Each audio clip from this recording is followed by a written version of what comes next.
السلام عليكم حبايبي، يا رب دايما تكونوا بألف خير وأحسن حال. النهاردة إن شاء الله هنعمل ريفيو عن، زي ما انتم شايفين، البوتاجاز بتاعي الجديد. طبعا أنا لما جيت أجيب بوتاجاز، فطبعا زي معظم الناس بنعمل سيرش كتير عشان نشوف المميزات وعيوب لكل بوتاجاز. بالنسبة للبوتاجاز ده، أنا لما جيت أعمل بحث لقيت الفيديوهات قليلة أو تمام. فيا دوبك لقيت حد منزل فيديو عليه، اللي هو قناة أخو العروسة، وقال على شوية مميزات في البوتاجاز. ف... فريحتني. وبالماركة دي أنا أساسا أنا كنت مجرباها لسنين طويلة. فقلت خلاص نتوكل على الله، ورحت اشتريتها على طول. تمام. فهنيجي نقول بقى على المميزات والعيوب اللي أنا شفتها، ونصايح ليكي قبل ما تشتري واثناء ما انت بتستلمي المنتج. نتوكل على الله. ولو اول مره تشوفي قناتي، لو عجبك الفيديو ما تنسيش ان انت تشتركي في القناه، تدوس سبسكرايب او اشتراك، وتفعلي علامه الاول. تمام. وتفعلي الجرس عشان يجيلك كل فيديوهات القناه. تمام. نتوكل على الله ونقول البوتاجاز بتاعنا. بصوا اهو، معروف ومميز، فريش. تمام. فريش ماتريكس، اللي هو الخمس عيون. تمام حبايبي. طبعا الماركة القديمة بتاعتي برضو كان فريش الخمس عيون. تمام. حاجة كان لا يعلى عليها، شغل زمان ما يتعوضش. تمام. طبعا هنيجي بقى الأول المميزات، يعني نبتدي بالمميزات. ولو في حاجة وقعت مني من المميزات وانا ما قلتهاش، ممكن هقولها برضو في الاخر. فانتوا استحملوني عشان هقول التفاصيل وعن تجربة شخصية حصلت معايا في البوتاجاز ده. عشان كده ان شاء الله ممكن تطلعوا من الفيديو ده بنصيحة، فاسمعوا الفيديو لعل وعسى ان شاء الله تستفادوا منه. تمام. بصوا يا حبايبي، اللي هي المميزات متواجدة في معظم البوتاجازات. يعني مثلا هيقولك الحوامل ظهر. تمام. حوامل ظهر اهي، دي ميزة. عندنا غرف الاحتراق، ان كل عين ليها غرفة، مش زي لما كان كله سايح على بعضه من تحت. تمام. ادي حاجة. الحاجة التانية، تشوفي الاستانلس بتاعه بينزل ولا لا. طبعا على فكرة هما بيقولوا ده ما بينزلش ومش عارفه ايه، لا بينزل. تمام. يعني لما بتيجي تضغطي بينزل. شفت بوتاجازات كتيرة، ولما الناس بتيجي تعمل فيديوهات ويجي يشرحوا او يوصفوا المنتج او حاجات، كلهم بينزلوا. ما فيش خامات خلاص زي زمان نهائي. تمام. ويقول بس يعني اللي بينزل حاجة بسيطة عن اللي بينزل كتير قوي. تمام. ده وسط. تمام. خلاص ما بقتش فيه الخامات اللي هي يعني. بس لما بيقول لك كمان لمعة الاستانلس بتاعه تكون لمعة قوية. ده لما يعني لما بيتغسل وكده بيبقى فعلا اللمعة بتاعته قوية وحلوة. تمام. آه دي حاجة. الحاجة التانية، عايزة افكر كده. البوتاجاز ده مراية، اللي هو الغطا بتاع البوتاجاز مراية. انا عشان البوتاجاز، انا عشان باب المطبخ ورايا، فده بيبقى ميزة اللي انا اشوف اللي داخل من ورايا واشوفه. تمام. ده حاجة. عندنا هنا المفاتيح بتاعت العيون، اللي هي الشعلات. تمام. بصوا ده عايزه اوريها لكم، نحاس. تمام. ده نحاس، يعني مش اللي هو معدن ابيض او المونيا او حاجه زي كده. لا، هي كانوا قالوا ميزه ان هو نحاس. مش عارفه عشان كان السبب ايه، بس هو الميزه ان هو نحاس. تمام. وان كمان في فرق. بصوا هنا، عايزه اجيبها لكم اهو. في فرق ما بين، اهو هو ده، ما بين المفتاح واللوحه هنا. تمام. عشان ما يبقاش لازق في اللوحة ويسخن المفاتيح. بس انا بعد كده لقيت ان المفتاح بيسخن. المهم يعني. تمام حبايبي.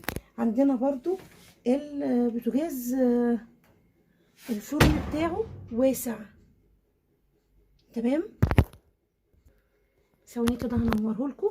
عندنا طبعا هنا الشاشة الديجيتال ديت في عندي اللي هو الاشعال الذاتي، تمام اهو، واللمبه اهو، وعندي المروحه.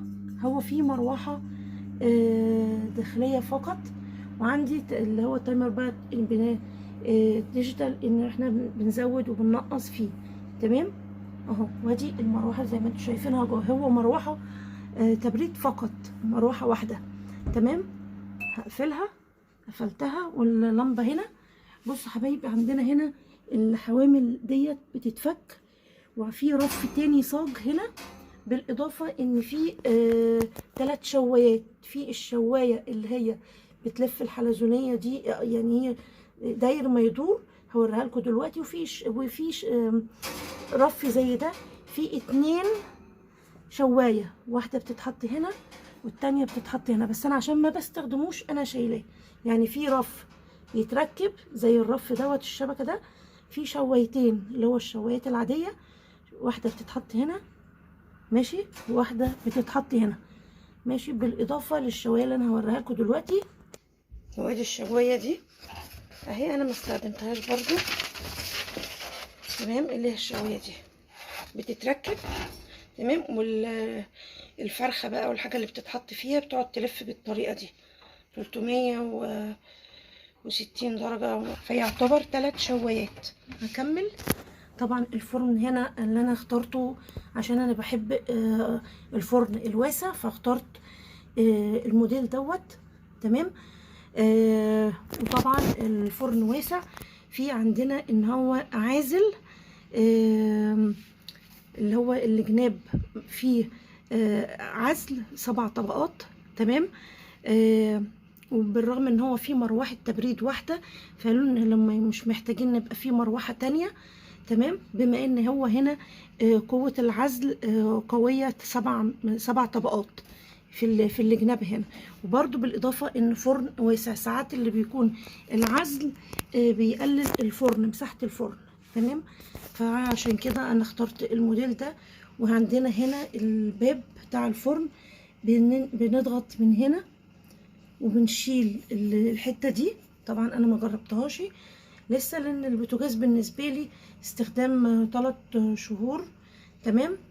ركنته 3 شهور واستخدمته 3 شهور يعني، تمام.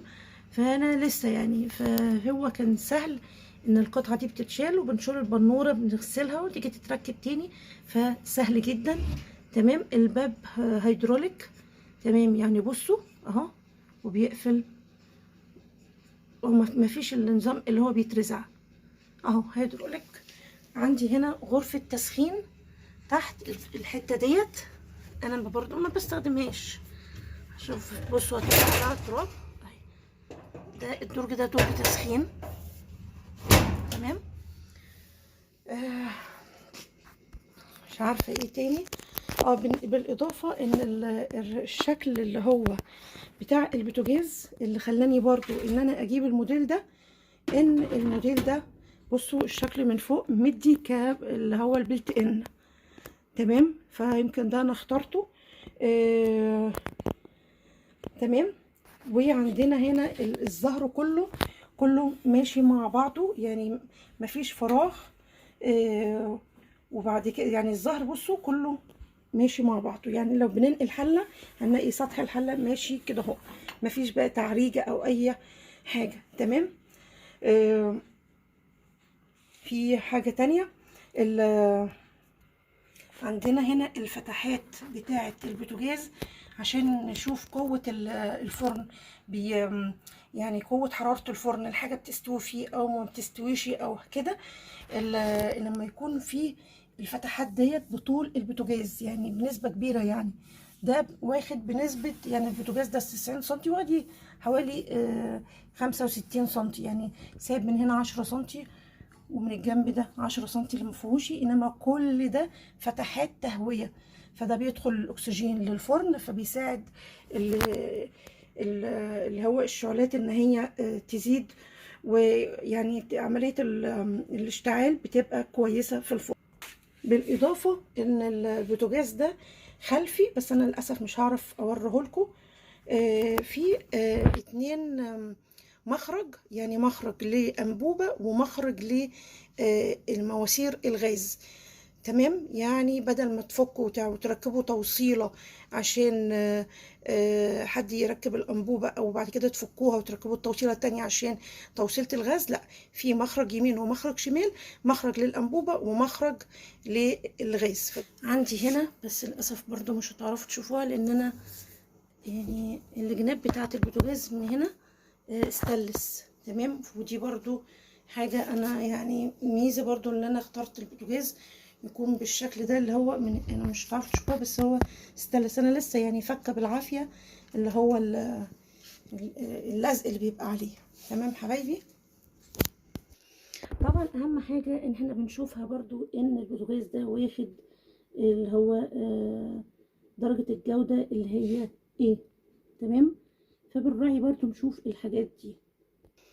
طبعا اهم حاجة شكل البوتاجاز عموما، يعني كبداية هي اللي شدتني، ان الشكل العام بتاع البوتاجاز هو اللي شدني، وعشان يمشي مع شكل المطبخ. تمام، فاخترت حاجة تبقى ماشية مع المطبخ، فاخترت البوتاجاز ده بالرغم ان كان ممكن تكون في موديلات تانية، بس انا جمعت حاجة انا كنت فعلا عايزة اشتريها مع شكل البوتاجاز اللي هو اللون الاسود في سيلفر. تمام، فيعني رسي بقى في الاخر على اللي هو ماتريكس ده. تمام، بالاضافه اللي هو شكل البلت ان زي ما انتم شايفينه اهو، ده الشكل بتاعه. تمام، واللوجو بتاعه من هنا، العلامه التجاريه هنا، فمديه شكل جميل. ان البوتاجاز ده فيه اللي هو خاصيه الامان، يعني لو حاجه فارت بتلاقي البوتاجاز قفل على طول. يعني خاصيه الامان دي اهم شيء في البوتاجاز، ودلوقتي بقى الخاصيه دي موجوده في معظم البوتاجاز بنسبه كبيره. تمام، فحبيت ان انا اقولها لكم، ده غير الاشعال الذاتي. نيجي بقى للعيوب. العيوب بتاعه البوتاجاز بالنسبه للحوامل، هنلاقي ان الحوامل لو وقعت عليها بقعة زيت بتبقى بالشكل ده مهما حاولنا ان احنا ننضفها. تمام، بنلاقي البقع بتبقى بالشكل ده. تمام اهو. تمام، دي حاجة.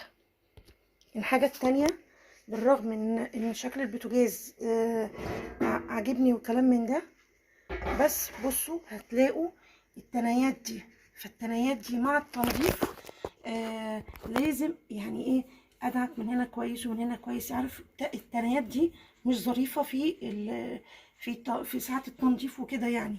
تمام، فدي برضو حاجه. يعني انا البوتاجاز بتاعي القديم كله كان سطح واحد، مفيش لا تنايات ولا اي حاجه من دي خالص. ففي فرق. عندنا هنا البادة نسيت اقولها، عندنا هنا حوامل الظهر ليها بادة، من تحت هناك اهي. بصوا، لما بحط حوامل الظهر، البادة اللي هي الرجول، حاجة مطاطية كده. تمام، ما بنيجي نحطها ما بترزعش على البوتاجاز، لا بتبقى يعني بتبقى ناعمة كده واحنا بنحطها على البوتاجاز. في عيب نسيت اقوله لكم برضو، الاشعال الذاتي. الاشعال الذاتي انا عندي هنا زرار كنت قلت لكم عليه اشعال ذاتي، بس ده لكل العيون. تمام، للاسف دي انا ما خدتش بالي منها الا بعد ما اشتريت البوتاجاز. تمام، يعني ركزت على حاجات معينه، وسع الفرن، مش عارفه ايه الشكل بتاعه اللي عامل زي البلتقان، حاجات كده معينه، وما ركزتش انا ان كان يفضل ان كل عين ليها الاشعال الذاتي بتاعها.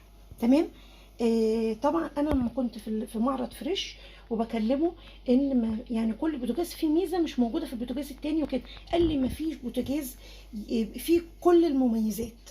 قال لي في مميزات هنا هتلاقي ناقصه في بوتاجاز تاني، وهكذا. فالمميزات متقسمه كلها على البوتاجازات، في حاجه موجوده هنا مش موجوده في البوتاجاز التاني. ده عيب هنا ان البنوره بتاعه الغطا بتاع الازاز، المجرى دي واخده مساحه. تمام، فما باجي احط حله ولا حاجه فبتبقى لازقه هنا في الازاز، يعني المساحه بحس ان هي ضيقه ما بين الشعله وغطا اللي هو الباب بتاع البوتاجاز ده، بتبقى لازقه فيه على طول. يعني المفروض كان في مساحة، يعني دي يعني ما كانش لها اي لازمة. يعني اللي هو الماسورة ديت، تمام، واكلة من العرض او المساحة ديت، فلما باجي احط اي حاجة فبتخبط هنا، فدي بالنسبة لي مش ظريفة برضو. تمام. غطا البوتاجاز القديم ما كانش كده، كان حاجة سهلة وسلسة وجميل. الواحد كان بيحط الحلة بتبقى في مساحة. من عيوب برضو البوتاجاز انا اخترت الموديل ده، وللأسف ما انتبهتش ان دي لوحة اللي هو زجاج حراري. بس سمعت بعد ما اشتريت للأسف يعني ان ما ينفعش اشغل الفرن والمروحة مع بعض لمدة طويلة عشان ما يحصلوش بوم. ماشي. عندي هنا ميزة برضو ان زي ما انتم شايفين الشواية والفرن بيشتغلوا مع بعض، بس الافضل ان احنا ما نشغلهمش اكتر من 10 دقايق يا دوبك. بس هي حتة ان انا بحمر حاجة والفرن كان شغال، يعني بشغل الشواية حاجة بحمرها الوش يعني. طبعا انا بالنسبة لي كان يفضل ان الوش ده كان يبقى ستانلس، عشان ما بقاش يعني ايه كل شوية بقى قلقانة ان ده ممكن يحصل له حاجة. تمام. نيجي هنا لليد بتاعت الفرن ده. اليد من هنا حادة شوية. طبعا هو كده كده احنا بنمسك اليد من هنا، فكده مش بنمسك من هنا، بس عموما لما بنيجي نغسله طبعا بنمسك كل حاجة بنغسلها، فهي من هنا مش متنعمة وحادة. تمام. فده برضو يعتبر عيب. في حاجة كمان واجهتني عيب برضو، يعني لما باجي ارش اي سائل او مثلا لبن فار وحاجة زي كده، تمام، بلاقي ان العيون دي لو ما اتمسحتش بسرعة بلاقي ده اسود فورا من هنا، سواد يعني شبه ده، فلازم نخلعها ونشيلها، مش نمسح اللبن حواليها وخلاص، لا، ودي تتمسح عشان بتسود لو الشعلة اشتغلت تاني بتسود. تمام. بالاضافة ان لو احنا حطينا اي سوائل عشان ننظف البوتاجاز، فالارتفاع بتاع غرفة الاحتراق ديت الارتفاع بتاعها صغير جدا، فبنلاقي هنا السائل دخل لجوه. تمام. ف يعني نراعي ان احنا ما يعني ايه اي حاجه وقعت نشيلها بسرعه، ان اي مواد سايله بننضف بيها البوتاجاز ما تكونش كتيره عشان ما تدخلش هنا جوه العين هنا اللي هي غرفه الاحتراق. تمام. نيجي بقى نتكلم على التجربه بتاعتي. نصيحه لاي حد بيشتري اي منتج زي بوتاجاز، غساله، تلاجة، ايا كان، لازم تفتحوها كامل وتشيلوا الفوم الابيض من عليها. تجربتي ان انا جوزي استلم البوتاجاز من شركه محترمه اللي هي موزع. تمام. فجابوه شال يا دوبك الوش والجناب، مش شال الكرتونه والجناب كان عليها فوم من هنا وفوم من هنا، فخلاص وقالوا البوتاجاز تمام اهو، خلاص شفناه. وحطينا الكرتونه تاني وقعدت 3 اشهر كنا بنظبط حاجات. لما جينا عشان نركبه ونركب البوتاجاز في المطبخ وكده، لقينا البوتاجاز فيه عيوب كالآتي. عندنا الضرفة هنا بتاعت اللي هي الغطا بتاع البوتاجاز فيه ميل، حتى زي ما انتوا شايفينه دلوقتي من المسطرة اللي فوق. بصوا المسطرة اللي فوق هتلاقوا فيه ايه، مش مستوية. تمام.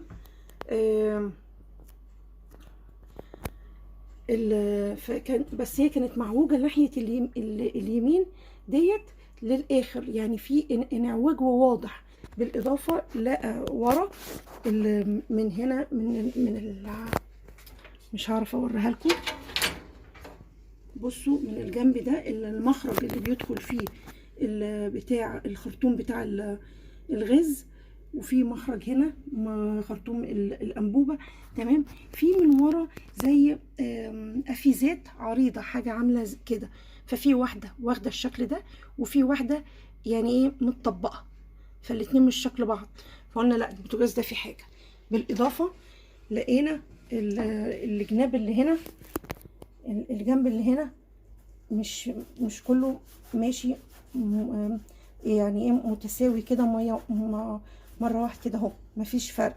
لا هنا مظبوط، الناحيه التانية طالع سنه، يعني في حاجه حاجه داخله سنه، حاجه داخله سنه هنا لجوه، وحاجه طالعه هنا لبره. في حاجه في البوتاجاز، بالاضافه ان الفتحه من هنا كانت واسعه، ومن هنا ضيقه. تمام. البوتاجاز كان فيه حاجات غريبه. بالاضافه كمان ان البنوره دي وانا ماسكاها وخلاص بقى بشيله عشان هتصل بيهم ويجوا يشوفوا الموضوع بتاع البوتاجاز ده، اتكسرت في ايدي، وانا لسه هحطها واسندها على الارض، يعني انا لسه ماسكاها. تمام. فنزلت متدشدشه. طبعا كلمناهم جم وعملوا اللازم، بس هم كانوا كلموني. طبعا انا الجزء ده باختصار بقى، لان في مداولات وخلاص فات 3 شهور. طبعا هم عندهم حق، لان 14 يوم بتاع ترجيع المنتج، او ان انا اخد فلوسي، او المنتج فيه عيب، او ده في خلال ال 14 يوم. انما هم كلموني قالوا لي ان في حد طلع على البوتاجاز ده فيه عيب، فيه انعواج فيه ومش عارفه ايه. طبعا مش عندي، لان انا قافله الاوضه عليه. تمام. وسايباه، ما عملناش فيه اي حاجه. الله اعلم بقى من الشركه ذات نفسها او من الموزع، طبعا ما نعرفش. بس كان في حاله ان في فعلا حد طلع عليه، بالاضافه ان البتاع متنيه، واخده الشكل واخده الشكل اللي هي عامله كده. تمام. يعني هي تقريبا المفروض تبقى مفروضه كده، هي اتقوست عملت كده. تمام. يعني شكلها اساسا غريب فعلا. تمام. فالبوتاجاز اوريدي في حاجه غلط. هم حاولوا قالوا لي الازاز ده خارج الضمان، قلنا مش مشكله، بس شوفوا لي البوتاجاز ده. تمام. فبعد 4-5 يعني مشاوير وكده، جم خدوا البوتاجاز وخدوه ودوه المصنع 3 ايام، رجعوه. بس لما رجعوه للاسف انا اكتشفت حاجه. بس بعد ما اتركبت قلت خلاص بقى، انا هوجع دماغي، هعمل ايه؟ رضيت بالامر الواقع. هما طبعا ركبوا لي البنوره، ولما اتركبت للاسف الفني اللي هو بيركبها انبوبه السيليكون او اللزق اللي معاه فضيت تقريبا، فكان بيزقها يعني بياخد بصباعه، فبهدل لي الشكل ده. كان سيء جدا. ده يعتبر كده ان هو نضيف، يعني نضيف هنا طبعا ورا، وهنا كان قدام طبعا مكحت زي ما انتم شايفين. الاثار بتاعته احنا طلعناه بالعافيه اهو. وبرده من هنا حتى في هنا اثار اهو. ده الحته دي كنت متبهدله، انا ايدي اتشوهت. وهنا برضو الجنب ده حتى في اثار اهو. كل ده يعني بجد مش عارفه لو هم بيعملوا حاجه زي كده في بيتهم مش هيعملوا اللي هم بيعملوه ده.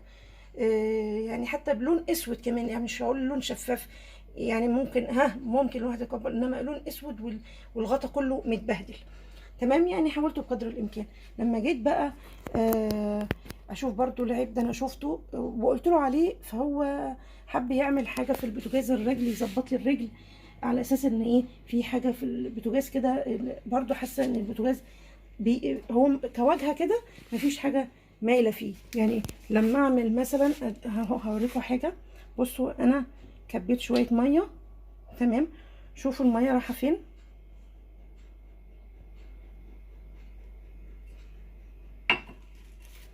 الميه ماشيه للجنب ده.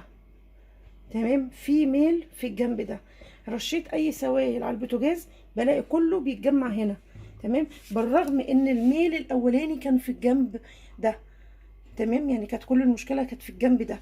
دلوقتي الميه بتمشي هنا. طبعا هم عشان حبه صغيرين فماشيين ببطء، انما لما برش شويه سائل عشان تنظيف البوتاجاز فبتتجمع هنا. اي سوائل بتتجمع الناحيه دي. هي ماشيه ببطء دلوقتي اهي. في الاخر ممكن في اخر الفيديو هوريها لكم بتتجمع. يعني انا حبيت اوريها له، قال لي ده طبعا بيظبط لي رجله وكده، بس قلت له مش مشكله خلاص. انا اتخنقت وصلت لمرحله البوتاجاز ده كان قرفته مش كويسه، يعني انا تعبت نفسيا. فعشان كده نصيحة لوجه الله، يا ريت لما تشوفوا اي منتج افحصوه ورا وقدام. في حاجات ممكن احنا ما نعرفهاش، بس راقبوا. يعني ممكن تقارنوا الحته دي زي الحته دي، البوتاجاز الضرفه دي مظبوطه، مش عارفه فيها انعواج، فيها مش عارفه ايه. افحصوها، افحصوها. جيبوا اي فني، كاوتش تلاجة، افحصوه، افتحوا واقفلوا كده وشوفوا بيحبك ولا لا. بصوا بصوا الميه اهي جت في الجنب ده اهو. فده اللي انا كان قصدي عليه. فافحصوا الحاجه. للاسف الشخص اللي جاي وجايب لكم مطلع لكم الحاجه، انتوا كده كده بتدوا له فلوس، فما فيش مشكله يقعد 10 دقايق لحد ما انتوا تفحصوا الحاجه. للاسف الواحد ما اتعلمش الا لما اتلسع من حاجه زي كده. ناخد في بالنا خلاص، نفحصها ونشوفها. ممكن نرجعها كمان يوم ولا اتنين، بس هو للاسف بيسلمونا ان انت استلمت الحاجه والحاجه تمام. فدي برضو مشكله. فدي كانت تجربتي مع البوتاجاز. نيجي بقى بعد الاستخدام. هو الاستخدام الحمد لله كويس، مفيش اي حاجه تمام. هي بس اللي زي ما انا بقول لكم، الطربوشه دي بتاعه العيون لازم نظبطها، لان لما بنغسل البوتاجاز ونيجي نركبها بنلاقي بقى النار طالعه كده والنار طالعه كده. تمام. فدي الحاجات اللي كانت عكست معايا. وكتعامل شركه ما بعد البيع، لا غبار عليهم، هم كويسين. انا غلط من عندي، انا ما شيكتش على حاجه كويس، وهم برضو مش هيرجعوا حاجه فات عليها 3 شهور. انت استلمتيها ومضيتي بالاستلام، جيتي بعد كده تقولي اصل الحاجه فيها عيب. حتى لو لسه الاستيكر عليها وكلام من ده، بس هم مش بايديهم اي حاجه. هم بما ان الحاجه داخل الضمان، هم هيصلحوها لك. تمام. وطبعا ده بيرجع للاداره هناك، لان هم برضو لسه شايفين ان المنتج ما اتفتحش اساسا ولا استخدم. فالافضل ليهم ان هم مش هيخسروا اي حاجه. دي حاجه هترجع للمصنع وهيظبطوها التظبيط اللي هو ايه، يا دوبك حاجات كده بسيطه يعني. واهم حاجه رضا العميل، لان انتوا عارفين النهارده اي حد مش عاجبه حاجه السوشيال ميديا وكلمتين ومش عارفه ايه، وبتسوق سمعه شركه. فانا بتكلم عن نفسي ان انا غلط من ناحيتي، وايا كان غلط منهم، بس الحمد لله الموضوع بقى تمام، وهي الخدمه كويسه. ساعات في بعض الاحيان بيحصل كده وكده، بس اهو الدنيا ماشيه يعني. هو مش هنقول ان كل الناس مية مية، بس لحد الان استخدامي كويس. نخلي بالنا بس من الاستخدام بتاعه. تمام. ونخلي بالنا من الواجهه دي. تمام. يعني ما نستخدموش كتير عشان ربنا يسترها يعني. وده كان ريفيو عن البوتاجاز فريش ماتريكس. تمام. انقل لكم تجربتي معاه وما حصل ما بعد البيع، وعشان تتجنبوا اي مشكله تقعوا فيها. اشوفكم على خير ومع الف سلامه.